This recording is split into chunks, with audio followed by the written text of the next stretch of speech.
दर्शन का विषय हमने आरंभ किया था, जिसके 3 सत्र हमने पूरे किए हैं और उन 3 सत्रों में जो लोग नहीं आए थे उनके लिए थोड़ा सा रिवाइज कर देता हूं। पहले सत्र में हमने चर्चा की थी कि मनुष्य के लिए संसार में जानने योग्य कौन से विषय हैं। तो वो 3 विषय हैं जिनको मनुष्य को अवश्य में वो जानना चाहिए। पहला ईश्वर, दूसरा प्रकृति और तीसरा स्वयं जीव। और उसके बाद में हमने इस सृष्टि के निर्माण की प्रक्रिया और मनुष्य का उसमें क्या स्थान है उसके विषय में जाना था। तीसरे सत्र में हमने हमारे जीवन की जो समस्याएं हैं उनका समाधान हम कैसे प्राप्त कर सकते हैं अपने आप को जान करके, इस विषय में संक्षिप्त में चर्चा की। आइए इस विषय को आगे बढ़ाते हैं। अपने आप को जानने की ही प्रक्रिया में थोड़ा सा हम और आगे बढ़ेंगे। परमपिता परमेश्वर ने इस संसार को बड़ी सूझबूझ के साथ में बनाया है और ये इतना विलक्षण है कि यदि आप इसको जानने के लिए प्रयासरत हो जाएं, थोड़ा थोड़ा आप प्रतिदिन अपने इस ब्रह्मांड को, इस संसार को, और संसार भी छोड़ दो, केवल अपने आप को जानने की भी कोशिश में लग जाएं, तो आपको इतना आनंद आएगा कि आप भाव विभोर हो जाएंगे प्रतिदिन। हमारे ऋषियों ने मनुष्य का जीवन विशिष्ट है ये बतलाया और बतलाते हुए उन्होंने इसे जीने का एक तरीका हमको दिया। हम जब तक उस तरीके पर नहीं चलते तब तक हम सब कुछ प्राप्त करके भी वो प्राप्त नहीं कर पाते जिसके लिए हम यहां आए। अब आप सोचिए, एक बालक को उसकी मां ने बाजार भेजा कि जाओ भाई घर के लिए दाल और चावल लेके आओ। कुछ पैसे हाथ में दे दिए, राशि हाथ में दे दी और उस राशि को लेकर के वो बालक बाजार में चला गया। जब बाजार में पहुंचा तो उसको बहुत सारी बढ़िया बढ़िया आकर्षक वस्तुएं दिखाई देने लगी और उसने क्या किया कि सारे पैसे उन वस्तुओं को खरीदने में खर्च कर दिए। कोई चमकदार चीज दिखी वो खरीद ली, कोई खिलौना दिखा वो खरीद लिया, कोई खाने की चीज दिखी वो खरीद ली। और जब सब कुछ खरीद चुका था तब उसे याद आया कि जो पैसे थे वो तो दाल और चावल के लिए थे। अब क्या करूंगा? तो उसे पछतावा होता है और जब घर पहुंचता है तो डांट भी पड़ती है। ऐसा क्यों हुआ? जो लेने गया था वो नहीं लाया, जो प्राप्त करने का उद्देश्य था उसको प्राप्त नहीं किया और अन्य वस्तुओं के प्राप्त करने में अपनी सारी पूंजी गंवाई। मैंने दूसरे सत्र में आपको बतलाया था हमारे पास सबसे बड़ी पूंजी क्या है, किसको याद है? सबसे बड़ी पूंजी जो परमात्मा ने हमको दी वो क्या है? याद है किसी को? समय। समय। जन्म से लेकर मृत्यु तक का जो समय है वो आपकी सबसे बड़ी पूंजी है और उसको जिसने ठीक ठीक खर्च करना सीख लिया, उसका जिसने सही सही मैनेजमेंट करना सीख लिया, उसका जिसने सही सही निवेश करना सीख लिया, वही व्यक्ति अपने जीवन में वो प्राप्त कर पाएगा जिसके लिए परमात्मा ने अर्थात हमारी मां ने हमको इस बाजार में भेजा है। और वो क्या है? वो है इस बाजार में आकर इस बाजार से छूट जाना, इस बाजार में आकर इस सामान के चक्कर में न पड़ना, बल्कि जो साथ में सामान है उसके भी चक्कर से छूट जाना और जिस उद्देश्य से आए थे बस उसी को प्राप्त करके अपने घर वापस चले जाना, ये परमात्मा की हमसे अपेक्षा है। और ये करने के लिए हमें क्या करना पड़ेगा? हमें अपने आप को जानना पड़ेगा। तो आज हम उसी यात्रा को थोड़ा और आगे बढ़ाएंगे, इस विलक्षणता को समझेंगे और फिर हम ये निर्णय लेंगे कि हम अपने आप को काहे में खर्च करें। अपने आप को खर्च करने का मतलब मतलब हमारा जीवन, और हमारा जीवन हमारा समय है, उस समय को हम काहे में लगाएं, ये हमें ध्यान देना होगा। वेद का मंत्र कहता है, ऋषि पुकार करके कहता है, वेदाहमेतम पुरुषम महांतम आदित्य वर्णम तमसा परस्तात् तमेव विदित्वा मृत्युमेति नान्यः पंथा विद्यते नाय। तम एव विदित्वा, उसको जानकर ही, उल्टा कर दे विजय जी, उसको ही जानकर, देखो क्या आनंद आएगा। उसको जानकर ही, या उसको ही जानकर मृत्युमेति, मैं मृत्यु से छूट सकता हूं, अर्थात दुख से छूट सकता हूं। नान्यः पंथा विद्यते नाय, इसके अलावा दूसरा और कोई रास्ता है ही नहीं, इसके अलावा दूसरा कोई मार्ग नहीं है। इसी को जानना पड़ेगा, इसी रास्ते पर चलना पड़ेगा। ये चॉइस नहीं है, ये कंपल्सरी है। इसमें चॉइस नहीं दी परमात्मा ने आपको। और इसलिए हर मनुष्य के लिए यह आवश्यक है कि वो अपने आप को जाने। कैसे जाने? तो हम जब किसी को जानना चाहते हैं तो हम क्या करते हैं? उसको पढ़ते हैं, है जी, बांचते हैं, उससे हम उसको जान जाते हैं। अपने आप को पढ़िए। कैसे पढ़ेंगे? अंतर्मुखी होकर के पढ़ेंगे, अपने आप को अंदर जाकर के पढ़ेंगे। एक भजन पुराने समय में आर्य समाज में गाया जाता था, बहुत अधिक। प्रेमी भरकर प्रेम में ईश्वर के गुण गाया कर, मन मंदिर में काफिला झाड़ू रोज। अच्छा, आपको अगर इस यज्ञशाला पे झाड़ू लगानी हो तो इस यज्ञशाला में आके लगाओगे या बाहर नहीं लगा दोगे? आना पड़ेगा। तो इसमें एक संदेश छुपा हुआ है कि थोड़ी देर अपने साथ बैठो, प्रतिदिन बैठो। और प्रतिदिन बैठने का समय मैंने आपको पिछली बार संकेत किया था, वो भी निश्चित है, वो भी आपके मर्जी से नहीं चलेगा। क्या आपका जब मन किया तब आपने घंटी बजा ली, जब मन किया दिया जला दिया, जब मन किया आपने अगरबत्ती लगा दी, जब मन किया हवन कर लिया ना। जब मन किया संध्या कर ली, जब मन किया भजन कर लिया, ऐसा नहीं चलेगा। उसका भी समय है। कौन सा समय है? ब्रह्म से मिलन का, अपॉइंटमेंट का समय है, ब्रह्म मुहूर्त का समय है। प्रातः काल कोलाहल से दूर, सब प्रकार से जब मन आपका शांत, आपकी इंद्रियां शांत, और उस समय नींद आती भी नहीं किसी को। करवटें बदलते हैं जो उस समय सोते हैं। आप ये करके देख लो, अपने घर में सीसीटीवी कैमरा लगाओ एक दिन के लिए, रूम के अंदर रिकॉर्डिंग करके देख लो। 2:30 बजे 3 बजे के बाद में सब करवटें बदलना शुरू करते, कोई सो नहीं पाता। ये नियम है। हम पड़े रहते हैं प्रमाद में, आलस में। लेकिन योगी क्या करता है? जागृत क्या करता है? वो उस समय उठ करके बैठ जाता है और बैठ करके फिर अपने मन के अंदर झांकता है। जब अपने मन के अंदर झांकता है तब उसे खुद से भी मुलाकात होती है और जिसने हमें यहां भेजा है उससे भी मुलाकात होती है। तो हम क्या करें कि अपने आप को जानने के लिए सबसे पहले तो अपनी दिनचर्या को ठीक करें। पिछली बार मैंने कहा था, आपके जो 90% रोग हैं वो क्या है?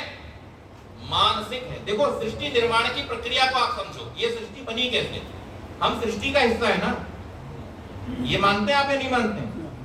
हमारा ये जो शरीर है काय का हिस्सा है? सृष्टि का हिस्सा। निर्मित कैसे? प्रकृति से निर्मित है। आत्मा इससे भिन्न है। इस सृष्टि में प्रकृति के परमाणुओं का जो योग संयोग हो रहा है उससे ये सब दिखाई दे रहा है, ये सब दिखाई दे रहा है। और इससे भिन्न आत्मा इसके अंदर एक उपभोक्ता के रूप में अंदर बैठा हुआ है। तो हमारा ये जो शरीर है, जो प्रकृति से निर्मित है, जो एक सृष्टि है अपने आप में पूरी की पूरी, इस सृष्टि को हमें समझना पड़ेगा। इसके निर्माण की प्रक्रिया क्या है? वही प्रक्रिया जो संपूर्ण ब्रह्मांड के निर्माण की प्रक्रिया है, वैसे ही आप भी बने हो। कैसे? सबसे पहले प्रकृति के मूल परमाणुओं से महत बना, महत से अहंकार बना, अहंकार से पंच तन्मात्राएं और सूक्ष्म भूत बने, पंच तन्मात्राओं से आपकी इंद्रिय और सूक्ष्म इंद्रिय का निर्माण हुआ, और सूक्ष्म भूतों से महाभूतों का निर्माण हुआ, महाभूतों से पदार्थों का निर्माण हुआ, और पदार्थों से हमारे शरीर का निर्माण हो गया। तब तुलसीदास जी क्या कह गए? क्षिति जल पावक गगन समीरा, पंच तत्व मिल बना शरीर। ये जो पांच तत्व हैं, इन तत्वों के पीछे पांच महाभूत हैं, उन पांच महाभूतों के पीछे पांच सूक्ष्म भूत हैं। उन सूक्ष्म भूतों के पीछे कौन है? उनके पीछे कौन है? अहंकार। और अहंकार के पीछे कौन है? महत तत्व। उस महत तत्व के मूल में कौन है? सत्व रज तम त्रिगुणात्मक प्रकृति। यानी ये सारा खेल बुद्धि का है। महत क्या है? बुद्धि तत्व। अब आप आश्चर्य देखिए, ये सब कुछ जो दिखाई दे रहा है, इसके मूल में क्या है? सबसे पहला बना हुआ तत्व क्या है? बुद्धि। और इसलिए जिसने बुद्धि को पवित्र रखा, यानी जिसकी बुद्धि पवित्र, और पवित्र का मतलब क्या है ये भी समझ लीजिए। पदार्थ तो अब आप कहोगे सारे पदार्थ तो प्रकृति के, तो पवित्र और अपवित्र का मतलब क्या? पवित्र और अपवित्र का मतलब है कि जिस बुद्धि में, जिस पदार्थ में सत्व की मात्रा अधिक है वो क्या है? पवित्र है। और जिसमें तम की मात्रा अधिक है वो क्या है? अपवित्र है।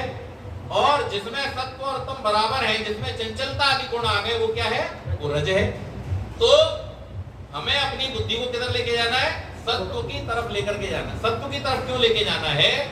सत्व की तरफ इसलिए लेकर के जाना है क्योंकि सत्व से होकर के परमात्मा की ओर का मार्ग प्रशस्त होता है। हमारी बुद्धि लाइट होती है, हल्की होती है। सत्व कैसा है? हल्का तत्व। देखो ये प्योर साइंस है, और इतनी सरल साइंस है, इतना सरल विज्ञान है, इसको अगर आपने समझ लिया दुनिया का सारा विज्ञान आपकी समझ में आ जाएगा। बुद्धि को क्या करना है? हल्का करना है, सूक्ष्म करना है। और सूक्ष्म कैसे होगी? सत्व से होगी। सत्व कहां मिलेगा? जो सत्व से जुड़े पदार्थ हैं या जो सत्वगुणी क्रियाएं हैं, उनको करने से आपको सत्व की प्राप्ति होगी। और जितनी जितनी सत्व की आपको प्राप्ति होगी, उतना उतना बुद्धि आपकी सूक्ष्म होती चली जाएगी। अच्छा एक बात बताओ, किसी दरवाजे में, सकरे दरवाजे में घुसना हो तो कौन घुस पाएगा? सूक्ष्म आदमी या स्थूल आदमी? सूक्ष्म आदमी घुस पाएगा। तो जब गूढ़ विषयों के अंदर आपको घुसना होता है, जब आपको नींद आने लगती है, तब जिसकी बुद्धि सूक्ष्म है, क्या बोलते हैं? कुशाग्र बुद्धि। कुश नामक घास का जो अग्र भाग होता है, इतना पैना होता है कि अगर उस पे आपका पैर पड़ जाए, पैर को चीर करके निकल जाएगा। ऐसी जिसकी बुद्धि है, अर्थात जिसकी बुद्धि सूक्ष्म हो गई है, पैनी हो गई है, तीखी हो गई है, हल्की हो गई है, सत्वयुक्त हो गई है, वो व्यक्ति अपने अंदर गोते लगा सकता है। जिसकी बुद्धि बाहर फंसी हुई है, स्थूल है, तमोगुण युक्त है, वो अपने अंदर गोते नहीं। जिस प्रकार से एक दर्पण जो हमेशा आपका चेहरा दिखाता है, उसके ऊपर जब धूल जम जाती है, उसके ऊपर जब भाप जम जाती है, चेहरा दिखाई देगा? तब चेहरा दिखाई क्या करना पड़ेगा? उस धूल को पहले साफ करना पड़ेगा। जैसे ही धूल साफ होगी, वैसे ही आपको क्या? अपना चेहरा नजर आ जाएगा। मन क्या है? हमारा दर्पण है। वो हमारे सब गुणों को, अवगुणों को दिखाने वाला है। जैसे ही उस पर पड़ा हुआ अविद्या का पर्दा हटता है, वैसे ही हमारे वास्तविक स्वरूप को और इस संसार के वास्तविक स्वरूप को वो मन दिखा देता है।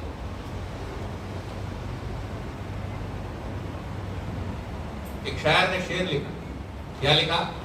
ये खूब क्या है, ये जीस्त क्या है, जहां की असली सरिष्ठ क्या है। ये उर्दू के अरबी के शब्द हैं, अर्थ बता दूंगा। ये खूब क्या है, ये जीस्त क्या है, जहां की असली सरिष्ठ क्या है, बड़ा मजा हो। ये सारी बातें अगर कोई बेनकाब करे। अगर हमें संसार की वास्तविकता समझ में आ जाए, जिसको ऋषियों ने क्या कहा, विवेक ख्याति जिसको हो जाती है, उसी को वैराग्य हो पाता है। जिसको वैराग्य हो पाता है उसी को षटक संपत्ति प्राप्त हो पाती है, और जिसको षटक संपत्ति प्राप्त हो पाती है वही दुखों से छूट पाता है और सुखों को प्राप्त कर पाता है, परमात्मा के आनंद को प्राप्त कर पाता है, उसका साक्षात्कार कर पाता है। तो ये जो संसार में दिखाई दे रहा है ना, जिसको हम वाह वाह करते हैं, कितना सुंदर, कितना बढ़िया, ये जो दुनिया के बड़े बड़े हमारे सामने प्रलोभन खड़े हुए हैं, स्वर्ग का, जन्नत का, हूरों का, और यहाँ का जो वास्तविक स्वरूप है, ये सारी चीजें अगर एक बार कोई एनालाइज करके हमारे सामने रख देना, तो हमारे अंदर क्या हो जाएगा, विवेक उत्पन्न हो जाएगा, उसी से वैराग्य हो। तो करना क्या है कि थोड़ी देर अपने अंदर झांकिए, थोड़ी देर अपने अंदर जाइए। और मैंने पिछली बार आपको बताया था कि ये सिस्टम किसने बनाया है, परमात्मा ने बनाया, ये हमने नहीं बनाया। ये सिस्टम अपने आप में परफेक्ट है। कितने सारे सिस्टम फिट किए हैं इसके अंदर, आपने कभी अगर विचार किया हो, मोटा मोटा बता देता हूं, बाहर बाहर का। आपके अंदर एक है कंकाल तंत्र, ढांचा आपका, स्केलेटल सिस्टम। दूसरा है आपका नर्वस सिस्टम। तीसरा है आपका लिम्फ सिस्टम, लसीका तंत्र जिसको बोलते हैं। चौथा है आपका ब्लड सर्कुलेटरी सिस्टम। पांचवा है आपका एक्सक्रीटरी सिस्टम। छठा है आपका रेस्पिरेटरी सिस्टम। सातवां है आपका डाइजेस्टिव सिस्टम। और आठवां है आपका क्या, जेनेटल सिस्टम। इन सारे सिस्टम को मिला दो, क्या बन जाता है, 8 सिस्टम है आपकी बॉडी के अंदर। इसी को ऋषि क्या कहते हैं, अष्टचक्रा नवद्वारा देवानाम पुरेध्या। 9 द्वार कौन से हैं, दो दो दो, उपस्थ, मूत्रेंद्रिय और आपका, कितने हो गए, 9। अष्टचक्रा नवद्वारा देवानाम पुरेध्या। ये परमात्मा ने जो सुंदर शरीर बना करके दिया, इसमें कोई कमी नहीं है, परफेक्ट सिस्टम, एकदम परफेक्ट सिस्टम। और ये केवल स्थूल नहीं है जो मैंने बतलाया, इसके अंदर एक और सिस्टम काम कर रहा है। वो कौन सा सिस्टम है, वो है सूक्ष्म शरीर का सिस्टम, जिसमें 5 इंद्रियां हैं। कौन सी, जो सेंसेस का काम करती हैं, आपको ज्ञान कराती है। आप संसार में 5 प्रकार का ज्ञान ही प्राप्त कर सकते हैं। कौन कौन सा, शब्द, रूप, रस, गंध, स्पर्श। ये 5 प्रकार का ज्ञान ही आप प्राप्त कर सकते हैं। किसी भी वस्तु के बारे में आप कौन सा ज्ञान प्राप्त कर सकते हैं, 5 प्रकार का। या तो आप उसकी आवाज कैसी है जान सकते हैं, या फिर आप उसका रूप कैसा जान सकते हैं, अगर रूपवती नहीं है तो गंध कैसी है जान सकते हैं, गंध नहीं है तो स्पर्श कैसा जान सकते हैं, है ना। ये 5 चीजों के अलावा और स्वाद जान सकते हैं। परमात्मा में इनमें से कोई चीज घटती है क्या, परमात्मा में शब्द है नहीं। शब्द के लिए 2 वस्तुओं का होना आवश्यक। वैशेषिक दर्शन में ऋषि बतला रहे हैं शब्द कैसे उत्पन्न होता है, संयोग, वियोग या विखंडन। टूटने से, जुड़ने से या अलग होने से 3 ही प्रकार से शब्द उत्पन्न होता है। जब 2 परमाणु टूटते हैं, अब मैं आदरणीय रूपाणी जी और जिले सिंह जी को पूछूंगा, जब परमाणु को तोड़ा जाता है उसके अंदर से भयानक विस्फोट होता है। कितना भयानक विस्फोट होता है, जिसको हम न्यूक्लियर बॉम्ब बोलते हैं। क्या है वो, फ्यूजन है। और जब संलयन होता है तब भी ऐसा ही शब्द, तब भी ऐसा ही भयानक विस्फोट होता है। जो सूर्य में लगातार हो रहा है ना, वो यही है, टूटना और जुड़ना, टूटना और जुड़ना। भयानक ऊर्जा, भयानक शब्द पैदा होता है। वैशेषिक का ऋषि कणाद कहता है ये सब 3 ही प्रक्रियाओं में होगा, या तो संयोग से, या वियोग से, या टूटने से, विखंडन से। इसके अलावा तीसरा, परमात्मा में जुड़ना हो सकता है, परमात्मा में जुड़ना हो सकता है। जुड़ेगा कौन, जो एक स्थान पर हो तो दूसरी वस्तु आकर के उससे जुड़ सकती है। जो सर्वव्यापी है उसमें कुछ भी जुड़ नहीं सकता। अच्छा, उससे कोई अलग हो सकता है, अलग भी नहीं हो सकता। क्या परमात्मा को तोड़ा जा सकता है, तोड़ा भी नहीं जा सकता। तो परमात्मा में शब्द नहीं। में रूप है, न परमात्मा में रस है, भौतिक रस, और ना ही उसका स्पर्श कर सकते हो, ना ही उसकी गंध सूंघ सकते हो। तो आप परमात्मा का ज्ञान कैसे करोगे? ज्ञानेंद्रियों से। ज्ञानेंद्रियों से उसका ज्ञान नहीं हो सकता, आत्मा का भी नहीं हो सकता, आत्मा पे भी ये सब नहीं घटता। तो परमात्मा की देखो व्यवस्था कि परमात्मा ने जब आपको ये 5 ज्ञान के तंत्र दिए संसार को जानने के लिए, वहीं आपको एक और इंद्रिय दी जिसको छठी इंद्रिय कहते हैं। वो क्या दे दिया आपको? वो दे दिया मन, जो एक तरफ जहां भौतिक पदार्थों को जानता है, वहीं वो दूसरी तरफ सूक्ष्म पदार्थों को भी जानने का सामर्थ्य रखता है। मन रूपी इंद्रिय परमात्मा ने आपको दी। और फिर उसके बाद में आपने जान तो बहुत कुछ लिया, लेकिन जाने हुए का करोगे क्या? ज्ञानम भारा क्रिया बिना। अगर क्रिया नहीं हुई तो आपका ज्ञान व्यर्थ रह जाएगा। तो फिर उसने क्या किया? आपको जिधर 5 ज्ञानेंद्रियां दी थी, वहीं 5 आपको कर्मेंद्रियां भी सौंपी। इतना परफेक्ट सिस्टम। अब ज्ञानेंद्रिय कर्मेंद्रिय आ गई, शरीर भी आपको मिल गया, इतने बढ़िया सिस्टम मिल गए, चलेगा कैसे? कैसे चलाओगे? तो उसको चलाने के लिए परमात्मा ने अपनी शक्ति, जिससे वो संपूर्ण ब्रह्मांड को चलाता है, वो भी आपको दे दी। क्या नाम है उसका? प्राण। प्राण। अगर प्राण निकल जाए तब बेकार। आप सबको मैंने कहानी पहले भी सुनाई है उपनिषद की, कि जब इंद्रियों और प्राण में बहस हो गई, इंद्रियों ने कहा हम श्रेष्ठ हैं, हम श्रेष्ठ हैं। बोले चलो भाई फैसला कर लो, एक एक करके निकलो। आंखें निकली, शरीर चलता रहा। कानों ने सुनना बंद कर दिया, शरीर चलता रहा। जिह्वा ने चखना और बोलना बंद कर दिया, शरीर चलता रहा। सब कुछ चलता रहा। लेकिन जैसे ही प्राणों ने कहा अच्छा भाई अब हम भी देखें जरा, जो प्राण निकले तो सारी इंद्रियों ने पैर पकड़ लिए, भाई तुम मत जाओ, तुम्हारे बिना तो हमारी दुकान भी बंद हो जाएगी।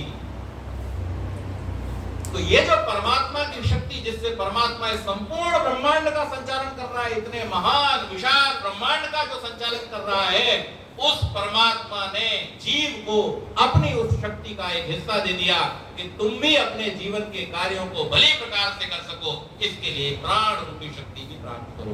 लेकिन हमारे ऋषि जब हमको बतलाते हैं कि अगर तुम्हें जीवन में ऊपर उठना है, इन्हीं प्राणों को वश में करना होगा, हम कभी प्राण को वश में करने के लिए तैयार नहीं। और इसी कारण रोग, अगर हम प्राण को वश में कर ले तो हमारा मन वश में आ जाएगा। अगर हमारे मन हमारे वश में हो, हमारी इंद्रियां हमारे वश में आ जाएंगी। अगर हमारी इंद्रियां हमारे वश में होंगी, हमारा व्यवहार हमारे वश में आ जाएगा। हमारा व्यवहार हमारे वश में आ जाएगा तो फिर हमारे सारे रोग स्वयं ही। रोग कब होता है? अंग्रेजी में कहते हैं डिजीज, तो ब्रेक कर दो। दिस इज जब हम सामान्य अवस्था से विरुद्धावस्था में व्यवहार करते हैं तो हमारा शरीर उसको क्या करता है? मना करता है, उससे वो बेचैन हो जाता है। जो उसकी बेचैनी है, उस बेचैनी का नाम है डिजीज। हम क्या करते हैं?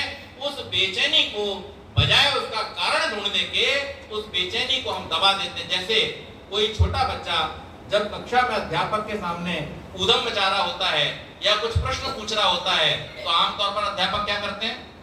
जो सामान्य अध्यापक हैं वो क्या करेंगे? चुप बैठो, डिसिप्लिन में रहो, बोलो मत। लेकिन जो विशेष अध्यापक होगा वो क्या करेगा? वो उससे पूछेगा, बोलो क्या सवाल। और जब तक वो उस एक बच्चे के सवाल को अंतिम स्थिति तक नहीं ले जाएगा, उसको संतुष्ट नहीं कर देगा, तब तक वो आगे नहीं बढ़ेगा। इसी प्रकार से हमारे अंदर, हमारे शरीर में परमात्मा ने इतना सुंदर सिस्टम फिट किया कि जैसे ही कुछ भी गड़बड़ी होती है अंदर, वैसे ही हमारा शरीर हमको अलार्म देना शुरू करता है। सिर दर्द के रूप में, गैस के रूप में, खट्टी डकारों के रूप में, बुखार के रूप में। और हमने क्या सीख लिया है? खट्टी डकार आए तो क्या करो? खाने का पैटर्न मत बदलना। खाना अभी भी रात को 10 बजे ही खाऊंगा। करोगे क्या? इनो ले आओ, इनो डालो पानी में। अच्छा, इससे आप ठीक हो जाओगे क्या? नहीं। आपने क्या किया कि शरीर आपको जो संकेत दे रहा था उसको दबा दिया। थोड़े दिन शरीर संकेत देगा, उसके बाद शरीर संकेत देना, फिर वो आपकी बीमारी बन जाएगी परमानेंट, आपकी साथी दोस्त बन जाएगी। क्यों? क्योंकि आप शरीर को निग्लेक्ट कर रहे हो और बीमारी को आमंत्रण दे रहे हो। हमारे पिताजी बहुत बढ़िया बात बतलाते हैं, बुखार आए तो ये अलार्म तो है किस बात का, शरीर में कुछ गड़बड़ी है, लेकिन इसे अतिथि मानो। अब अतिथि के लिए क्या होता है? भोजन। अतिथि को कैसे हम करते हैं ठीक? अतिथि की सेवा कैसे होती है? भोजन से। अब अतिथि आपके घर में आया, आपने उसे भोजन कराया, तो क्या करेगा? संतुष्ट होकर और रहेगा आपके पास। लेकिन अतिथि आया और आपने उसको भूखा बिठाया, लंघनम परमौषधम, इसलिए कहते हैं आयुर्वेद में कि अगर आपने उस अतिथि को भूखा बिठाया तो क्या करेगा वो? तो बुखार रूपी अतिथि जब आए, बीमारी रूपी अतिथि जब आए, तो क्या करो? सबसे पहला काम, उसको खुराक देना बंद कर दो। 2023 का नोबेल प्राइज जापान के वैज्ञानिक को मिला है और उन्होंने क्या बतलाया? उन्होंने ये बतलाया कि लंघन जो है उसके द्वारा आप कैंसर जैसी बड़ी बीमारियों को, भयंकर बीमारियों को भी ठीक कर सकते हैं, उसका उपचार कर सकते हैं। हम जो लगातार खाना देते रहते हैं, खाना, और आजकल डॉक्टर तो फंसाते हैं इस मामले में। वो क्या बोलते हैं आपको? ये दवाई खाओ, लेकिन दवाई कब खाओगे? पहले कुछ खा लेना। बोलते नहीं बोलते? अच्छा मैं गलत बोल रहा हूं? पहले कुछ खा लेना, उसके बाद में दवाई खाना। क्यों बोल रहे हैं ऐसा मालूम है आपको? क्योंकि वो दवा नहीं है, वो एक केमिकल है, और वो केमिकल जब आपकी बॉडी में जाएगा वो इतना गंदा असर आपके शरीर पर डालने वाला है कि आप चक्कर खा के गिर पड़ोगे, डिजीनेस आएगी, आपको चक्कर आएंगे, आपको घबराहट होगी, आपको वॉमिटिंग हो सकती है, नौशिया हो सकता है। इसलिए वो क्या बोलता है? आप पहले खाना डाल लो पेट में ताकि इसका असर थोड़ा सा डाइल्यूट हो जाए। अच्छा, और जब आप वैद्य के पास जाते हो, वो क्या बोलता है आपको? भाई खाली पेट खाना है इस औषधि, और आधा घंटा पहले और आधा घंटा बाद कुछ मत खाना। क्यों? क्योंकि उसको ये मालूम है कि मैं जो दे रहा हूं ये अमृत है, ये औषधि है, ये स्वस्थ करने वाली है, इसी से स्वस्थ होगा। इसलिए वो पूरे विश्वास के साथ बोलता है इसके आगे पीछे एक एक घंटे तक कुछ खाना मत, नहीं तो इसका असर कम होगा। परमात्मा ने हमारे अंदर एक सिस्टम फिट किया है, पूरा का पूरा एक परफेक्ट सिस्टम हमें दिया है। जैसे ही हमारे शरीर के अंदर कुछ भी अनइजीनेस होता है, हमको चाहिए कि हम उसको डायग्नोज करें। कैसे डायग्नोज करें? अपने साथ बैठ करके उसको डायग्नोज करें। और जब हम ये करना सीख जाएंगे, अपने साथ बैठना सीख जाएंगे, निश्चित मानिए आपके शारीरिक रोग दूर हो जाएंगे। और इसके साथ साथ जब आप अपने मन में घुसोगे, मन में क्या बैठा हुआ? हमारे मनों में क्या बैठा हुआ है? हमारे मनों में विकार बैठे हुए। विकार, बाहर के शत्रु तो बहुत मामूली होते हैं, बहुत मामूली। कैसे? उदाहरण देता हूं आपको। जिस समय श्री राम अपना राज्य छोड़ करके बिना किसी सेना के वनवासी के रूप में 14 वर्ष के लिए अकेले निकले हुए थे, अपने भाई को लेकर के, अपनी पत्नी को लेकर के, उस समय भी जिसका त्रिलोक में शासन था, कौन? रावण। उस रावण को उन्होंने तब भी बिना अपनी सेना के मार दिया, हरा दिया, परास्त। श्री कृष्ण जो अपना पूरा यहां से परिवार छोड़ करके, परिवार को लेकर के नए नगर में बसे थे, उन्होंने भी अनेक राजाओं को जो दुष्ट थे संहार कर दिया, करा दिया, और धर्म की स्थापना के लिए प्रयासरत हुए। तो बाहर का शत्रु जो है ना, उस पर विजय पाना कोई बड़ी बात नहीं है, तो बहुत छोटा काम। आप थोड़े दांव पेच लगा के भी काम कर सकते हो। लेकिन सबसे बड़ी चीज क्या है? जो शत्रु आपके अंदर बैठा हुआ। कौन कौन सा बैठा हुआ है? सबके नाम याद है? याद है ना? काम, क्रोध, लोभ, मोह, मद, मत्सर, अहंकार, ईर्ष्या, द्वेष, ये सब क्या है? ये सब हमारे सबसे बड़े शत्रु हैं। और हम संसार में सर्वविजयी न हो पाए तो भी हम सुखी हो सकते हैं, लेकिन अगर आत्म विजयी नहीं हुए तो हम कभी सुखी नहीं हो। इसलिए हमें ये चाहिए कि हम अपने मन के अंदर जाएं और अंदर जाकर के अपने शत्रुओं पर पहले विजय प्राप्त करें। हम देखें कि हमारे अंदर इनके होने की वजह क्या है। और मजेदार बात आपको आज बताता हूं, आप जिस दिन अपने मन के अंदर जाकर के देखोगे तो आपके मन के अंदर बैठे हुए इन सारे शत्रुओं की वजह कौन है? मन मन मन नहीं, मन के अंदर बैठे हुए शत्रुओं की वजह कौन है? हाँ जी बताओ, देखो मजेदार सवाल देखो। हम स्वयं, अहंकार यानी हम स्वयं, हमारा ईगो, हमारी वो इमेज जो हमने खुद क्रिएट की हुई है, वही हमारे सर्व दुखों का ईगो क्या होता है? सेल्फ रियलाइजेशन क्या है? देखो ये एक और चीज समझ लो, बहुत बढ़िया बात निकल करके आई। ईगो और सेल्फ रियलाइजेशन का मजेदार मतलब समझ लो। ईगो का मतलब है आपकी वो इमेज जो आपने खुद क्रिएट कर ली है अपने बारे में, आपकी वो इमेज जो आपने खुद क्रिएट कर ली है अपने बारे में, मैं तो ये हूं, और अपने आप को आपने उस दायरे में बंद कर लिया है। अब आप उसके बाहर जो कुछ भी होता है उसको अपने विरुद्ध मानते हैं, अपने ऊपर उसे हमला मानते हैं, और आप इसके लिए झंझा बातों में फंसे रहते हैं। और रियलाइजेशन क्या है? आप जैसे ही रियलाइज करते हैं तो आपको श्री कृष्ण का वो श्लोक याद आता है जो उन्होंने अर्जुन को सिखाया था। क्या?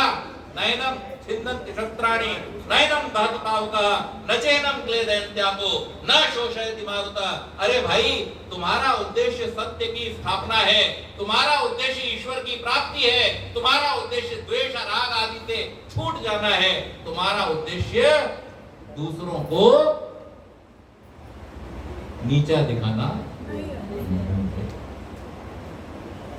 इसलिए हम अपने मन के अंदर जाएं और अपने मन के अंदर जाकर के निरंतर ये प्रयास करें कि हमारे आंतरिक जो शत्रु हैं, आंतरिक जो रोग हैं, आंतरिक जो हमारे ये बहुत सारे मन के अंदर बैठे हुए विकार हैं, इनको हम जितना जल्दी हो सके दूर कर दें।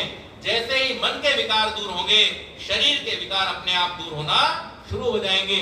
जैसे जैसे हमारा मन हमारे वश में आता जाएगा, वैसे वैसे हमारे व्यवहार ठीक होते चले जाएंगे। जैसे जैसे हमारी प्रवृत्तियां ठीक होती चली जाएंगी, वैसे वैसे हम मोक्ष के अधिकारी बनते चले जाएंगे। क्योंकि मोक्ष के मार्ग में जो बाधा है वो कौन सी है? हमारी प्रवृत्ति। हमारी प्रवृत्ति मोक्ष के मार्ग में सबसे बड़ी बाधा है। और ये बात मैं नहीं कह रहा हूं, कौन कहता है? न्याय दर्शनकार गौतम ऋषि इस बात को कह रहे हैं। दुख, जन्म, प्रवृत्ति, दोष, मिथ्या ज्ञान, तद उत्तरोत्तर पाया पाया अपवर्ग। अगर आपको अपवर्ग अर्थात मोक्ष की प्राप्ति करनी है, अपनी प्रवृत्तियों का सुधार करना होगा, और उस प्रवृत्तियों के सुधार के लिए आपको रियलाइजेशन की स्टेट में आना पड़ेगा। रियलाइजेशन कराने वाला दुनिया में और कोई नहीं है, वो केवल एक युक्त है, और वो है आपके साथ में आपका मन। जैसे ही आप अपने मन के साथ में चले जाएंगे, वो आपको इस संसार की सारी वास्तविकता दिखा देगी। एक छोटी सी कहानी, समय बचा है 2 मिनट, एक छोटी सी कथा सुना करके और मैं विराम दूंगा। एक राजकुमार जिसे युवराज घोषित कर दिया गया था और जल्दी ही वो राजा बनने वाला था, वो एक बार निकला हुआ था अपने राज्य को देखने के लिए। जब वो राज्य में भ्रमण कर रहा था तो भ्रमण करते करते उसने देखा कि एक कुम्हार का बाड़ा बना हुआ है, वहां बहुत सारे अच्छे अच्छे सुंदर सुंदर बर्तन हैं। उन बर्तनों को देखने के लिए जैसे ही वो उधर की तरफ गया तो उसने देखा कि घर के अंदर से बहुत सुंदर युवती निकल करके आई। ये उस पर आसक्त हो गया, इसे वो अच्छी लगी, पसंद आ गई। युवती को इसने बुलाया, उसके पिता को बुलाया, उससे बातचीत की और अपना मनोरथ उसके सामने रखा कि मुझे आप बहुत पसंद आई है, मैं आपको प्रेम करने लगा। उस कुम्हार ने इसकी मनोदशा को समझ लिया। राजा का बेटा है, राजा बनने वाला है, मना करने का तो सवाल ही नहीं है। लेकिन उसने कहा आपकी बात बहुत अच्छी है, आपका प्रस्ताव बहुत अच्छा है, हमारे तो भाग्य खुल गए। आप एक काम कीजिए, अभी मुहूर्त ठीक नहीं है, आप 1 सप्ताह बाद आइए। और उसने अपनी कन्या से, जब वो राजकुमार चला गया, कहा कि बेटी ये होने वाला राजा है, और अगर आज ये तुम पर आसक्त हुआ है तो कल किसी और पर आसक्त होगा, परसों किसी और पर आसक्त होगा, इसलिए प्रवृत्ति बन जाएगी हमें अपने देश को बचाना है तो अपने राजा को हमें ठीक मार्ग पर लाना बहुत आवश्यक है। तुम विदुषी हो, तुम्हें मैंने सब ज्ञान दिया है, तुम कोई ऐसा मार्ग निकालो कि हमारा राजा गलत मार्ग पर न जाए। उस लड़की ने क्या किया, 1 हफ्ते का समय ले लिया था। लड़की ने रेचक दवा खा ली, जमाल घोटा जैसी कुछ दस्तों की दवा, और लगातार लगातार लगातार जब उसके शरीर से वो सब निकल गया पानी, तो आप जानते हो हालत क्या हो जाती है, चेहरा पूरा मुरझा गया, शरीर कृश हो गया। 1 हफ्ते के अंदर उसका पूरा रूप बदल गया। 1 हफ्ते के बाद राजकुमार जो है वो आया अपने वायदे के अनुसार, और आकर के उसने उस कुमार से कहा कि देखिए सप्ताह पूरा हो गया, आपकी कन्या को अब मैं ले जाऊंगा, आप मुझे बताइए। जी बिल्कुल आइए। वो अंदर लेकर के गया घर के, और उसने दिखाया ये नहीं कन्या।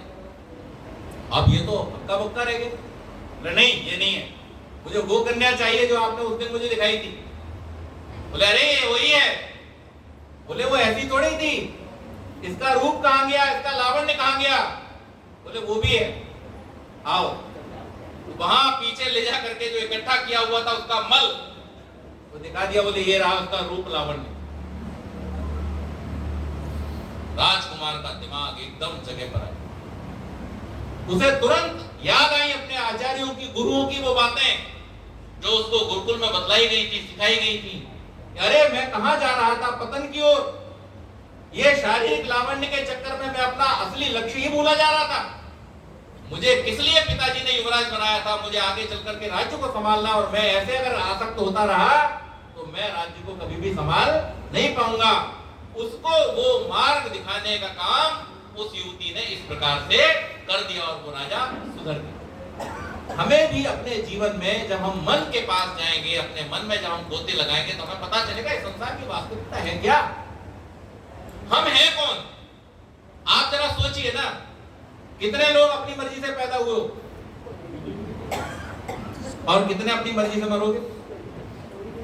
कितने दिन जीना है किसको पता है, कितना भोग है किसको पता है, कितने रोग हैं किसको पता है। जब हमें न ये पता है कि हम पैदा कब होंगे, न ये पता है कि पैदा कहां होंगे, न ये पता है कि पैदा किसके यहां होंगे, न ये पता है हमारे भाई बहन रिश्तेदार कौन होंगे, न ये पता है कि हमारी संतान कौन होंगी, न ये पता है कि हमें कितने रोग मिलेंगे, न हमें ये पता है कि कितने भोग मिलेंगे, न ये पता है कि कितने दिन हम इस संसार में रहेंगे। हम काहे का घमंड करके बैठे भाई, ये वास्तविकता है संसार। इसलिए हमें ये चाहिए कि परमात्मा ने जिस उद्देश्य के लिए हमको भेजा है, उस उद्देश्य को पूरा करने के लिए तत्पर होवे, और प्रतिदिन प्रातः काल उठ करके उस परमात्मा का धन्यवाद करें। प्रतिदिन प्रातः काल उठ करके अपना आत्म निरीक्षण करें, और थोड़ा सा ये जो यंत्र परमात्मा ने हमको दिया है, इसको ठीक रखने के लिए इसकी जो वास्तविक शक्ति है, उस शक्ति को हम क्या करते जाए, क्लीन करते जाएं। कौन सी शक्ति है, प्राण शक्ति है। प्राण शक्ति को हम अपने कंट्रोल में लाएं।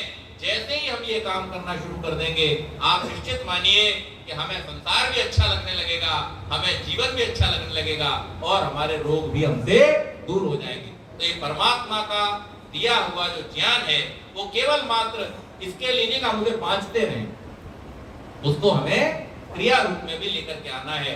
तो परमात्मा का ये आदेश है, नान्या पंथा विद्यते नाय, ये मान करके चलना, इसके अलावा दूसरा और कोई रास्ता नहीं है। इसी रास्ते पर चल करके आपको वो प्राप्त होगा जिसके लिए आपको भेजा गया है। जिसने भेजा है उसी ने रास्ता दिखाया है, इसलिए हम उसी की उंगली पकड़ करके चले। स्वामी श्रद्धानंद जी बोला करते थे, तुम हिना पिता वसो, तुम माता शतक्रत गोविता अदाते सुन्नमी महे। हे परमेश्वर, तुम ही हमारे माता पिता हो, हम तो तुम्हारी उंगली पकड़ करके चलना चाहते हैं। ऋषि दयानंद भी यही कहते हैं कि आप कैसे हो, स्वप्रकाश स्वरूप हो, ज्ञान स्वरूप हो, आप कृपा करके हमें क्या करो, उत्तम धार्मिक लोगों के मार्ग से प्रज्ञान और उत्तम कर्मों को प्राप्त कराओ। जो श्रेष्ठ लोग जिस मार्ग से गए हैं, उसी मार्ग पर उंगली पकड़ करके हमें ले जाओ। अग्ने नया सुपथा राहे, हे परमेश्वर, जो सुपथ है वो तुमको पता है, हम तो बस तुम्हारी उंगली पकड़ना चाहते। तो ये वैदिक दर्शन वास्तव में दर्शन तब बनेगा जब हम इसको अपने जीवन में धारण करेंगे। मैंने शुरू में बताया था ज्ञान, विज्ञान और दर्शन, ये तीन चीजें हैं। ज्ञान वो है जो हमने सिर्फ देख लिया, सुन लिया, चख लिया। विज्ञान वो है जिसके रहस्य में हम चले गए, और दर्शन वो है जिसको हमने अपने जीवन में अपना लिया। तो हम इसे अपने जीवन में अपनाएं और वेद के सुंदर संदेशों से अपने जीवन लक्ष्य को प्राप्त करें। इन्हीं बातों के साथ नियम संगठन सूक्त का पाठ करेंगे। ओम सम समिद्युवसे वृषन्नग्ने विश्वान्यर्यः इडस्पदे सानिध्यसे सनो वसून्याभर। हे प्रभो तुम शक्तिशाली हो, बनाते सृष्टि को, वेद सब गाते तुम्हें हैं, कीजिए धन वृष्टि को। ओम संगच्छध्वं संवदध्वं संभो मनांसि जानताम्, देवा भागम यथा पूर्वे समजानाना उपासते। प्रेम से मिलकर चलो, बोलो सभी ज्ञानी बनो, पूर्वजों की भांति तुम कर्तव्य के मानी बनो। ओम समानो मंत्र समिति समानी समानम मनसा चित्तमेषाम्, समान मंत्रमय मंत्र एव समानेन वो हविषा जुहोमि। ओम विचार समान सबके चित्त मन सब एक हो, ज्ञान देता हूँ बराबर भोग्य पास सब एक हूँ। ओम समानी वा भूति समाना ज्ञान वा समान वस्तु वो मनो यथा वस्तु सहासति। ओम सभी के दिल तथा संकल्प अविरोधी सदा, मन भरे हो प्रेम से जिससे बढ़े सुख संपदा, जिससे बढ़े सुख संपदा। आर्य समाज के नियम पहला, सब सत्य विद्या और जो पदार्थ विद्या से जाने जाते हैं उन सबका आदिमूल परमेश्वर है। नियम दूसरा, ईश्वर सच्चिदानंद स्वरूप निराकार सर्वशक्तिमान न्यायकारी दयालु अजन्मा अनंत निर्विकार अनादि अनुपम सर्वाधार सर्वेश्वर सर्वव्यापक सर्वांतर्यामी अजर अमर अभय नित्य पवित्र और सृष्टि करता है, उसी की उपासना करनी योग्य है। नियम तीसरा, वेद सब सत्य विद्याओं का पुस्तक है। वेद का पढ़ना पढ़ाना और सुनना सुनाना सब आर्यों का परम धर्म है। नियम चौथा, सत्य के ग्रहण करने और असत्य के छोड़ने में सर्वदा उद्यत रहना चाहिए। नियम पांचवा, सब काम धर्मानुसार अर्थात सत्य और असत्य को विचार करके करने चाहिए। नियम छठा, संसार का उपकार करना इस समाज का मुख्य उद्देश्य है, अर्थात शारीरिक आर्थिक और सामाजिक उन्नति करना। नियम सातवां, सबसे प्रीतिपूर्वक धर्मानुसार यथा योग्य बरतना चाहिए। नियम आठवां, अविद्या का नाश और विद्या की वृद्धि करनी चाहिए। नियम नौवां, प्रत्येक को अपनी ही उन्नति से संतुष्ट न रहना चाहिए, किंतु सबकी उन्नति में अपनी उन्नति समझनी चाहिए। नियम दसवां, सब मनुष्यों को सामाजिक सर्वहितकारी नियम पालने में प्रतंत्र रहना चाहिए और प्रत्येक हितकारी नियम में सब